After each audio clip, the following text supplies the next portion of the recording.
Welcome to the Shock Your Potential podcast, where we focus on creating positive, productive, and profitable workplaces. I am your host, Michael Sherlock. I am a leadership and sales expert, best known for being serious about business, despite what you may think by my appearance of often very colorful hair and sometimes crazy shoes. My guests bring a wealth of information that will support your career and your business, along with many pearls of wisdom to support balance in your personal and professional lives. Listen in as I have another amazing conversation with a guest who will certainly shock your potential. But Vernon Brown is a happiness and success coach, and he provides the medicine the world needs a prescription for. He shows entrepreneurs how to leverage happiness to become more successful, strategic, and influential, both personally and professionally. And I think this is where the key is with him. He says happiness is a gift and a tool we were shown during childhood, but sometimes we forgot along the way as we got older. So if we can remember it together, we will find that happy is the way. So Vernon, thank you for joining me again today. Well, I appreciate your energy and considering like we had some hoops to jump through. So I'm appreciative for you. I'm appreciative for your listeners. I already know so many wonderful things about you that I can't wait to make sure we highlight. So I hit just a couple highlights on your bio, but tell us a little bit more about you, your business, and how you help your clients to shock their potential.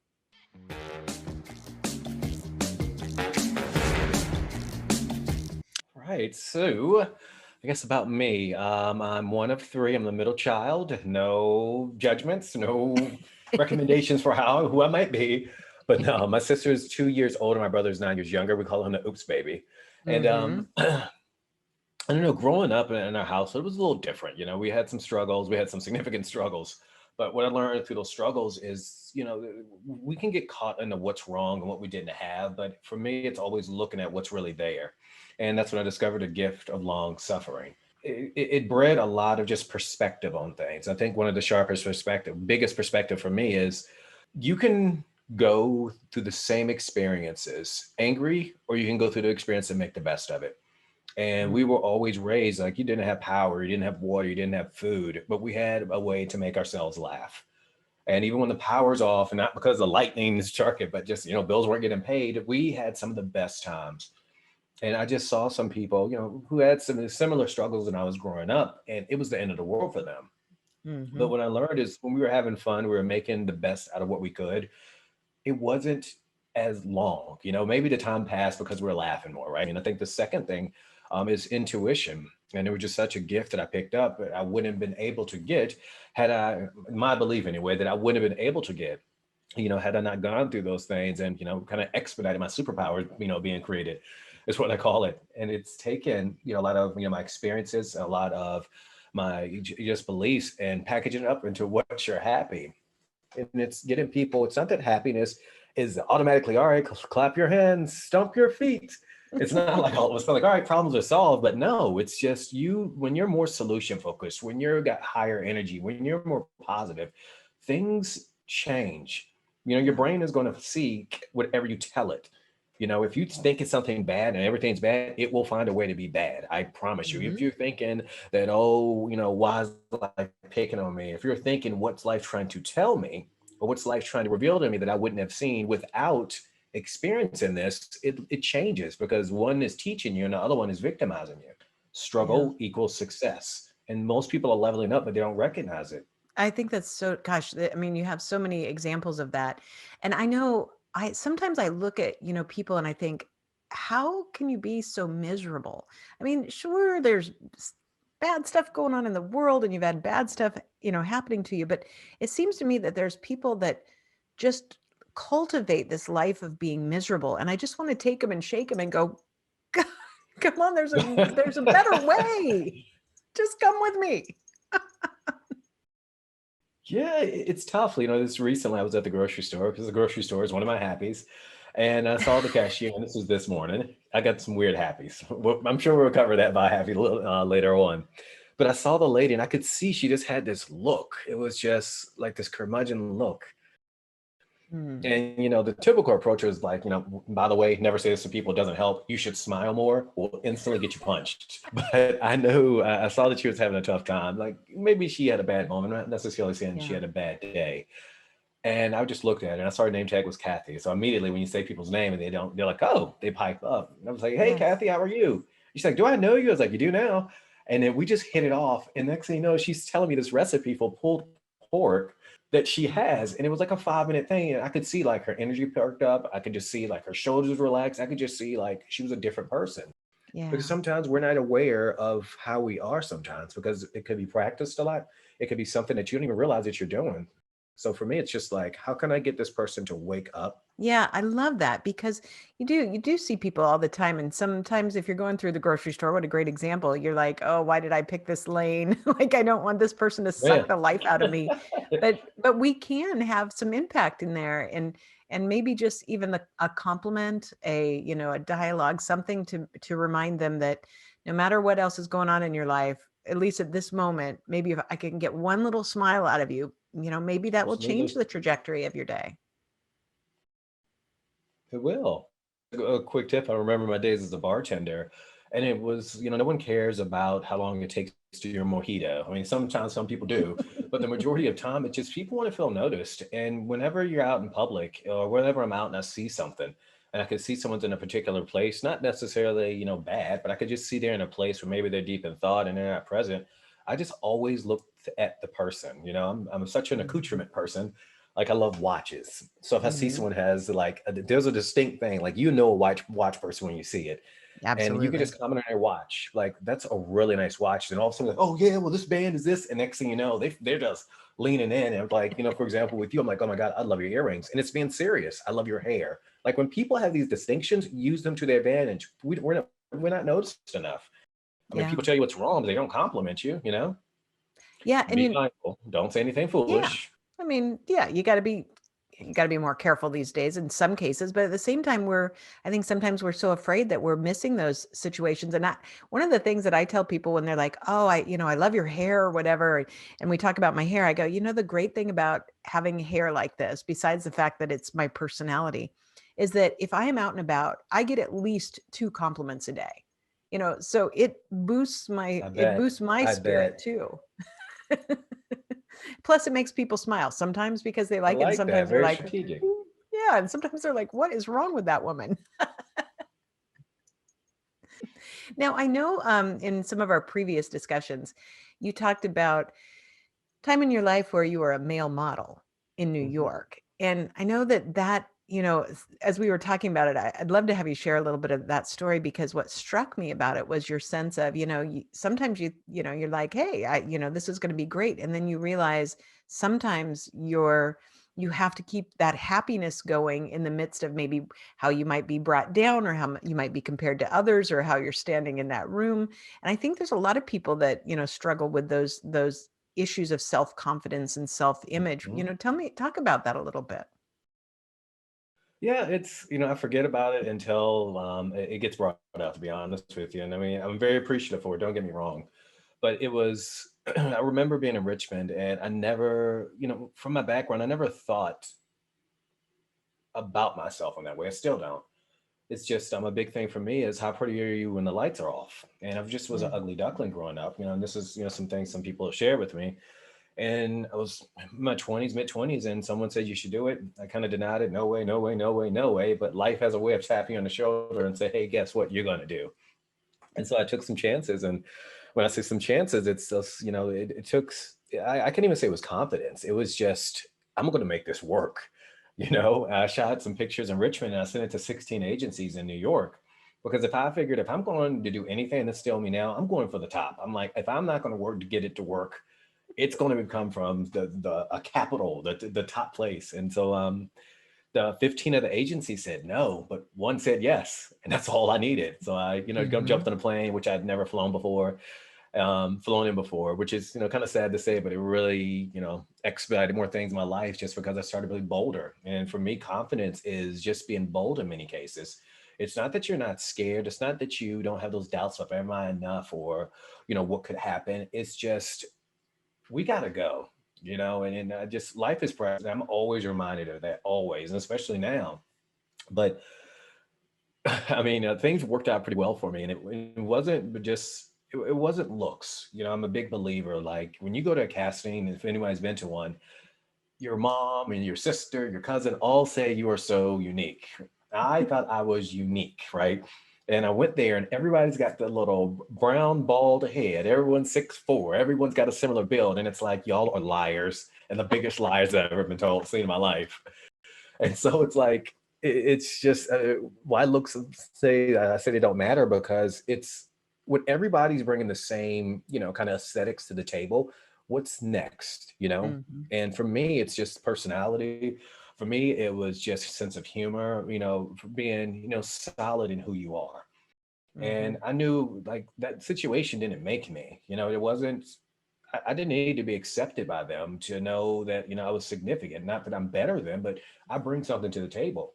But I think on the kind of other end of that is know when you're done.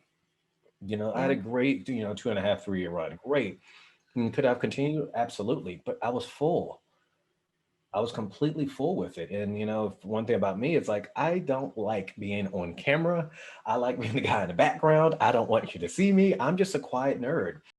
And once I had the kind of was full of those experiences and I don't regret any of them, it's just like, it's time to go. So I was just like, thank you so much, everyone. But it's like, I think I'm heading back. Yeah. And that's when What You're Happy was born.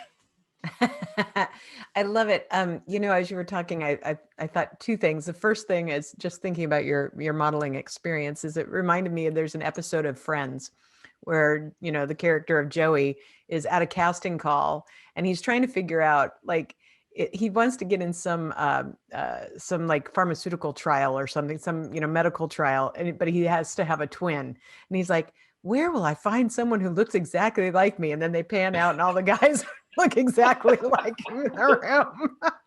And he's like, That's ah, That's exactly what it's like. It's like you might not, sometimes you'll say, "Oh, I'm not quite sure what I look like." When you walk into a casting, you're like, "Well, I know what I look like." It's just, it wasn't. It was like doppelganger, doppelganger, clone, clone, clone. It was a trip. So like, yeah, I remember that episode too. When I say superpowers, I mean like, what are you amazing at?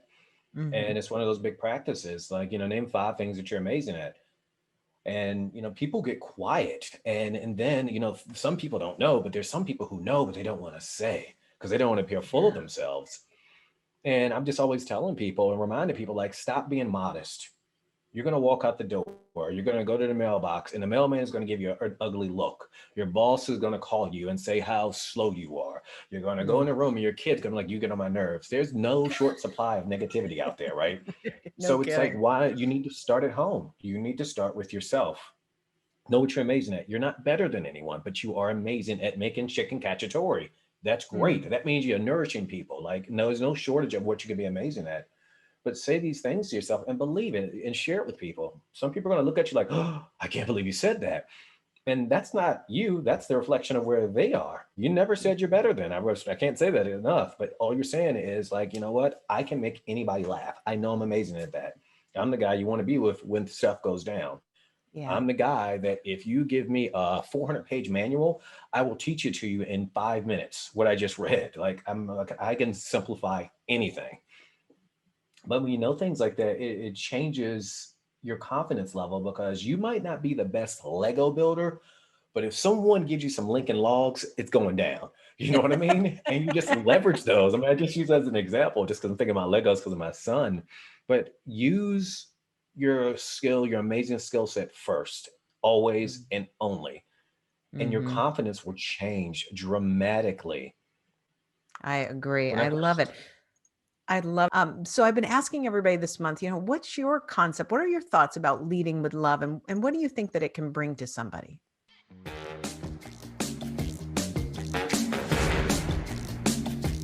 this is such a, awesome topic. It's, sometimes I feel, leading with love gives people hope. Mm, And if there's one period I can say collectively in this world, not this country, not a state, but worldly, people are looking for hope right now, for mm-hmm. hope that they have the strength that they can continue. Um, and the fact that we got this. And so love right now is something that people are in short supply of, and we need lots of reminders of it. And it's important to lead with love because there's been so much, horrible things going around, and we don't need to get into the murky details of that. But that positive love approach like we've been talked about, like giving someone a compliment, it changes people. Hmm. It gives people a sense of, I'm significant. It can give a person a sense that I can get through this. And I think because the way we've been structured is we talk about what's wrong first to get what we want, versus Uh, leading with a more positive love approach. And it creates, let's say, like change that last, impact that really transcends just that one compliment that they take with them through the day, the week, the month.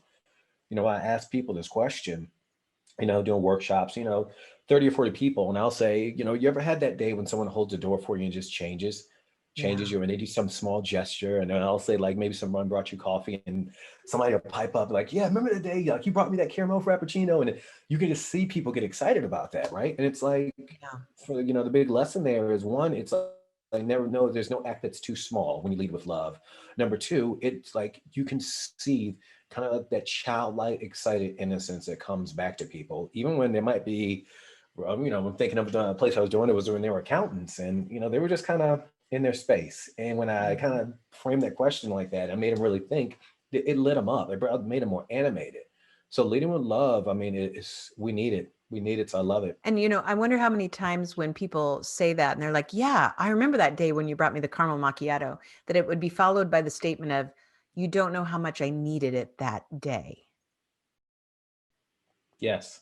Because we Yes. never know what's going on behind anybody else's four walls. So that person who's miserable in the grocery store, you don't know what happened to her today, or you don't know that her car broke down on the way to work, and that's the and she doesn't have the money to fix it, or you don't know that there was an argument with a spouse or a significant other, and those are the things that you're right, when we operate from a sense of love for each other, then we're really just saying, okay, no matter what makes I'm not going to tell you to turn that frown upside down, but no matter why you have it on your face, maybe I can do just a little bit to help. Right.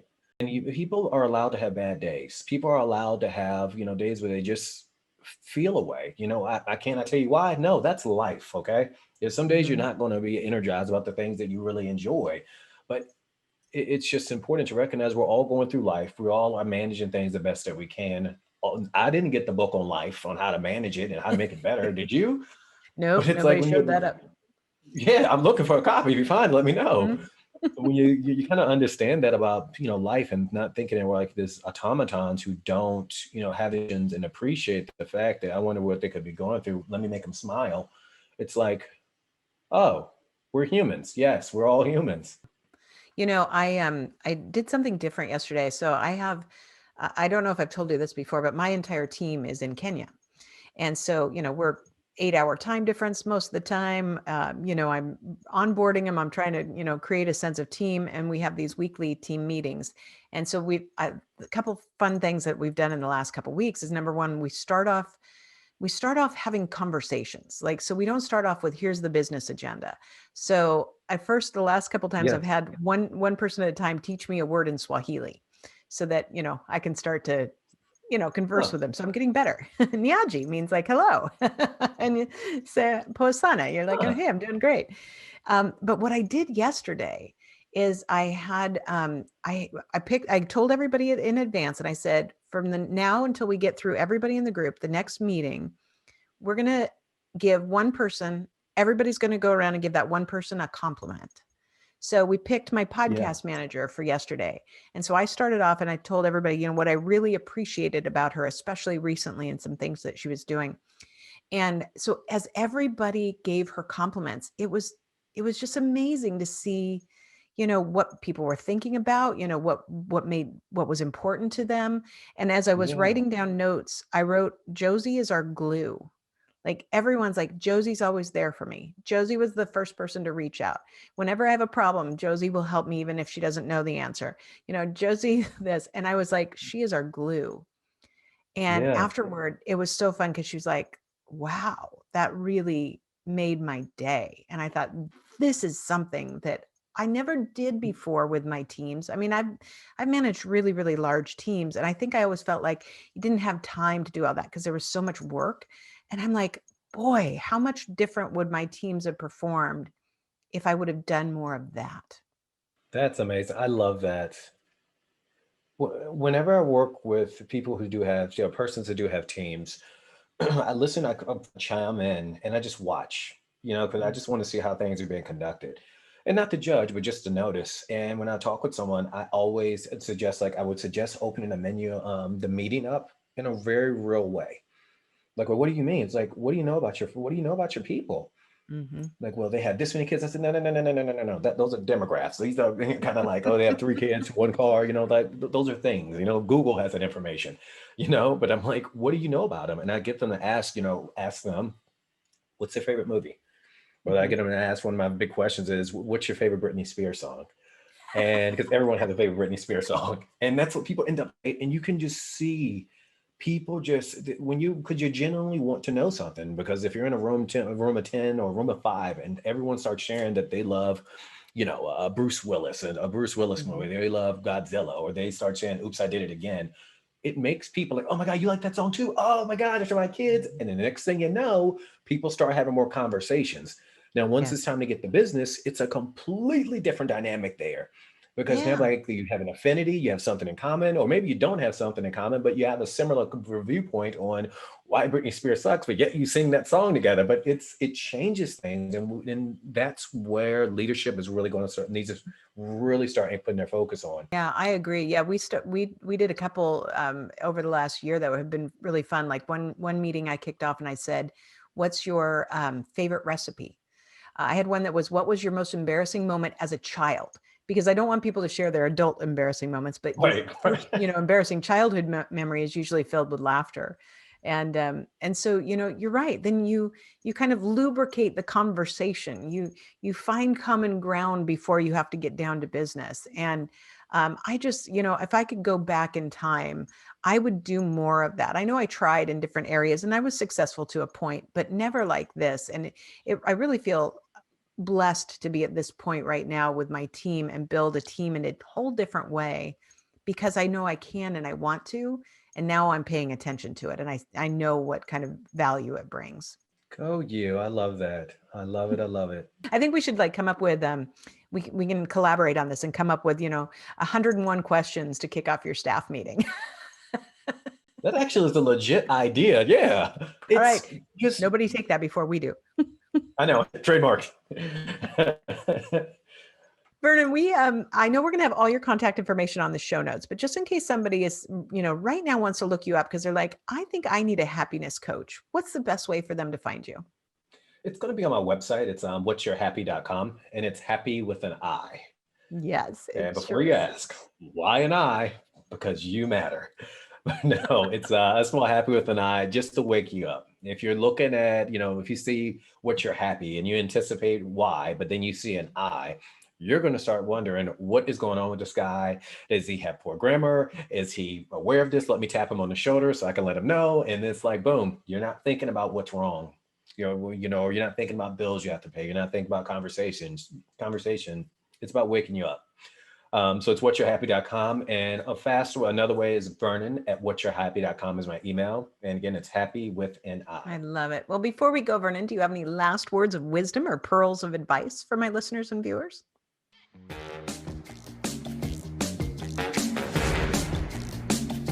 Don't become your struggle. Do not become your struggle. Make sure that that's not who you are. That's what you're going through or what you're learning from. I think is the first thing that comes to mind. The second thing is people forget about fun. Mm. We think about fun as almost something we do at the end. I can't wait till Friday and then I can cut loose. Like, no, no, no, no, Mhm. no. We can have fun every day. You Mhm. got to celebrate the good, the great, and the unexpected and do it often. Because if you Mm. can have more fun along the way, comes faster, change stays, and it gives you something to look forward to. So please, please, please remember to have fun. I love it. Thank you so much, Vernon. It has been such a pleasure to get to interview you multiple times. It's awesome. And you've always made sure that we both of them smiling the whole time. So thank you for that. Thank you. I agree. Have a wonderful and happy day. Thank you for joining us on another episode of the Shock Your Potential podcast. And as always, don't forget to subscribe, rate, and like us today.